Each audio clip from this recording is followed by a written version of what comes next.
So this presentation is an overview of a 3-year project which has recently been provisionally accepted by EGC under its Grand Challenge Fund call for proposals 2020. And as you can see on your screen, the project broadly deals with technology, with data-driven policy making and decision making for urban development, especially in the Pakistani context. My name is Momin. I have the honor of being the principal investigator for this project, and alongside LUMS, we have as our partner institution the Information Technology University, also in the city of Lahore. So here's a quick outline of the presentation. I'm going to start out with the long-term project vision that guides all of the activities during the 3-year project duration. This is going to be followed by a listing of the multidisciplinary academic team as well as sectoral collaborators that we have on board. And then I'm going to list the specific goals that we wish to achieve during the 3-year project duration and the research plan through which we plan to achieve it. And then finally, the outcomes that we expect out of the project activities, as well as road to short-term and long-term impact. So the grand challenge that the project tries to address is Pakistan's runaway urbanization, if you will. So let me put just one statistic out here. So Pakistan is projected to be approximately 45% urban by the year 2030. And that urbanization has over the years been rapid. That urbanization has been uncontrolled, has been runaway, which has led to unprecedented issues that our urban spaces face. So in light of those issues, in light of those challenges, the long-term project, the long-term vision that the project works with is what appears on your screen, but let me reiterate it nevertheless.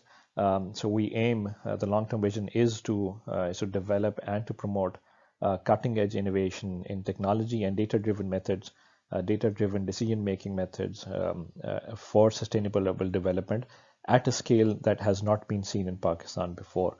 All the while ensuring that the innovation that is developed, the technology that is developed, adheres to social values of acceptability, of inclusivity, equity, and transparency.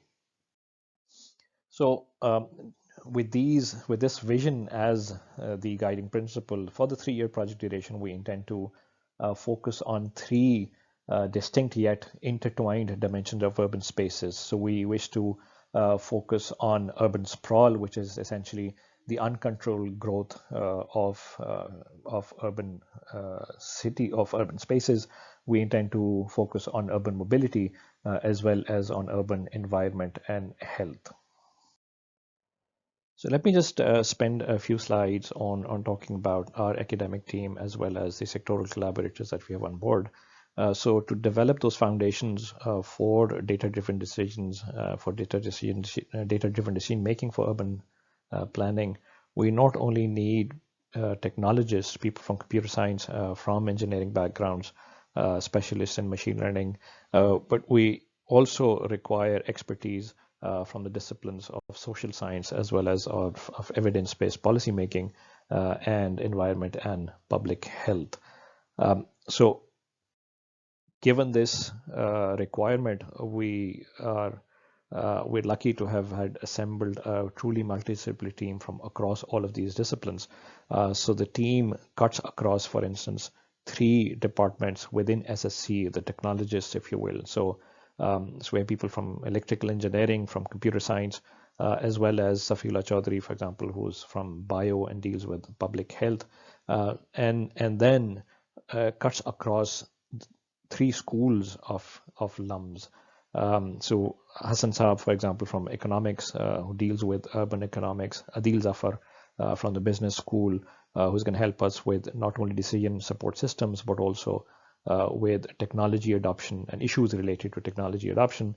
And then we're lucky to have as collaborators PIs from ITU, Iza Aftab, who chairs the economic departments and deals with urban economics and urban policy design, and Hina Khalid, who is a public policy specialist, especially in public health.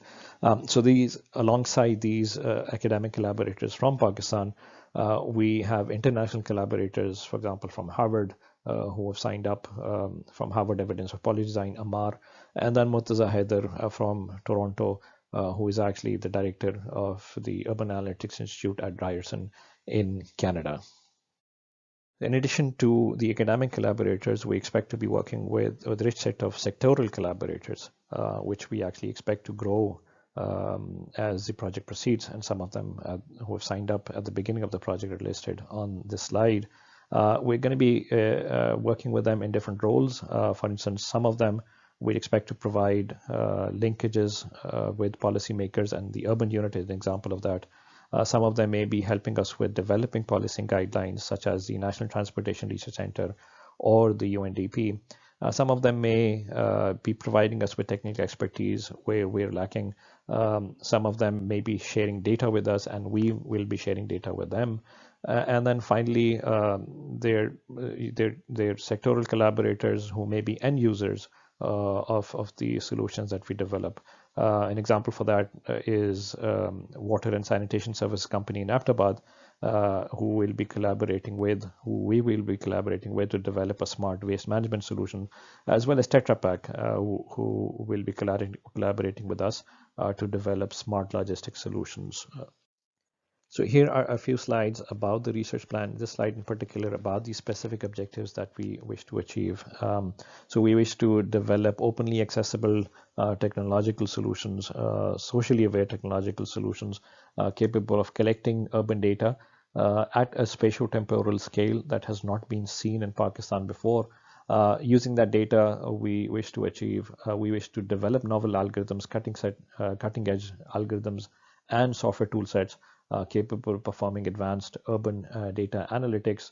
A strong focus is going to be on community capacity building, to create to create champions in data-driven practices, and through those activities, essentially to catalyze this data-driven decision-making practices as well as evidence-based policy design in urban management.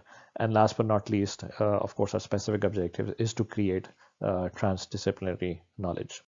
So in order to achieve the objectives that I just highlighted, this essentially is a figure that summarizes our research plan for the 3-year project duration. So we're going to be working with 6 verticals or application domains, if you will, that are broadly related to the interconnected dimensions of sprawl, of mobility, as well as of environment and health. And these vertical dimensions are integrated together by cross-cutting horizontals that have been specifically designed so as to make sure that we could collate together the insights from across the verticals into developing a broad framework of data-driven urban management. So the verticals not only relate with technology, so they relate to, for example, development of technological solutions, sensor networks, and deploying them on the ground to develop cutting-edge algorithms or in data analytics, to development of software tool sets, but also issues related to evidence-based policy design, impact assessment, and technology adoption, as well as finally, as I mentioned earlier, a strong focus on community capacity building. So this is a figure summarizing one of the verticals, and this is the only vertical that I'm going to record a narration of. The other verticals, the slides for the other verticals are here in the presentation. You're welcome to go over them. So this figure essentially represents the data sources on the left-hand side, the data sources on the left-hand side going into the data analytics algorithms that we intend to develop, and then outcomes, some of the insights that we're going to use for making better decisions as far as urban policy making is concerned. So the data that we intend to work with, for instance, is satellite imagery, and as well as remote sensing data, scout vehicles that we intend to deploy with sensors on them, survey forms that we intend to have on the ground to collect information, socioeconomic information from, for example, slums areas and informal settlements.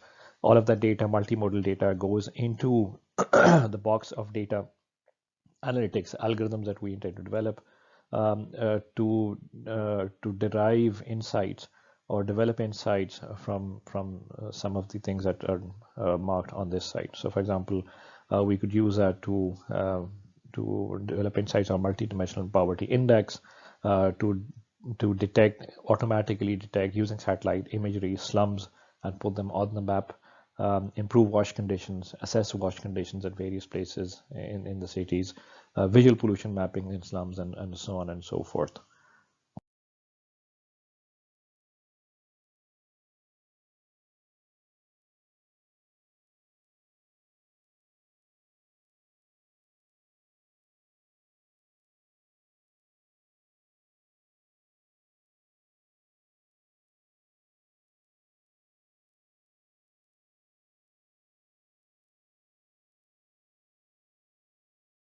So these are the outcomes that we expect at the end of the 3-year project duration. So first and foremost, we expect to have technology. Expect to have on-ground deployment of technology for data collection, such as pollution monitoring network, specifically in the city of Lahore, a waste management solution, for instance, the city of Ahmedabad, that can be scaled up to other big cities as well, for a sensor network for mobility tracking to derive insights on urban mobility and infrastructure, as well as data collection apps for health applications and so on. An important outcome, of course, is going to be the algorithms, the cutting edge algorithms and methods, which we will use to not only to estimate but to quantify, predict, and analyze distribution of various socioeconomic factors as well as environment and health indicators corresponding to an urban space. One of the important outcomes, of course, is going to be open data sets, and we're going to be partnering with Open Data Pakistan as a collaborator, as a sectoral collaborator, and the data that we collect is going to be open source. That's one of the driving motivations behind collecting all that data. The philosophy is going to be to have the data open source for researchers, managers, and planners to use in the future. An outcome is going to be to development of tool sets, software tool sets, kind of a drag and drop toolboxes that could be used by urban planners specifically and researchers who are not familiar or who are not experts in machine learning or AI. So that's going to be an important outcome at the end. And of course, we intend to have through that capacity building focus, not only capacity building and training workshops, but also dialogue workshops with different stakeholders, dissemination workshops with different stakeholders. And of course, last but not the least, we intend to have policy briefs and white papers for wider dissemination through sectoral partners, as well as the workshops that we intend to conduct. And finally, here are some enablers that we think will allow the project activities to have a long-term impact even after this particular project ends. And one of the ways is the strong sectoral partnerships that we've been able to establish already, and that we hope to solidify and cement and establish new ones during the project duration. We hope that the transdisciplinary approach is going to be an enabler of the long-term impact, where people from multiple expertise, multidisciplinary expertise come together to solve a common problem. We hope to enable that long-term impact through championing or through creating champions of data-driven practices in relevant decision-making circles, and through the community workshops, through the community capacity building workshops and activities that we conduct. Once again, the open data sets that we collect, we hope that will be a strong enabler of these data-driven practices in urban design, becoming common and being utilized by future researchers and decision makers. And of course, we want to showcase the impact of some of the projects that we utilize, that we develop. For example, the waste management solutions, the air quality monitoring solutions, and assess the impact, quantify the impact, and use that to promote data-driven practices and to promote technology in this space.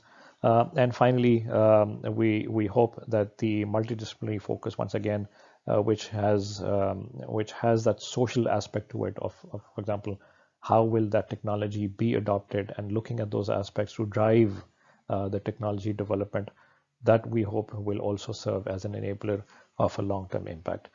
With that, I thank you for your time, for listening through this narration, and I hope to have longer discussions with some of you at the end of this month.